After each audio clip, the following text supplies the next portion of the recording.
Welcome to Samba Samba. Enjoy the video. You begin by creating your account and verifying email.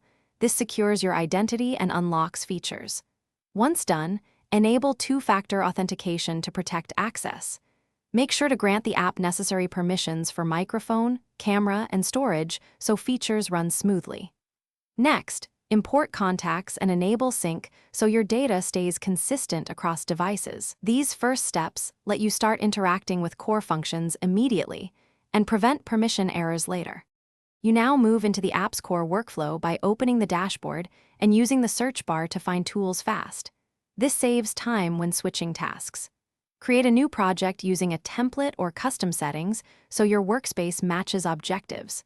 Once the project exists, invite collaborators and assign roles to control access and responsibilities.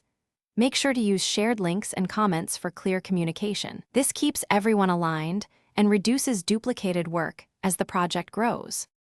You wrap up by exporting or backing up your work in the preferred format, such as PDF or CSV, to preserve records. Once finished, optimize performance by clearing cache and installing updates. This prevents slowdowns and security gaps.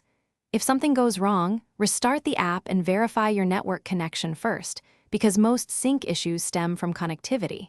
If problems persist, contact support with error details and steps you tried, so they can resolve the issue quickly. Thanks for watching. Consider subscribing if we helped you.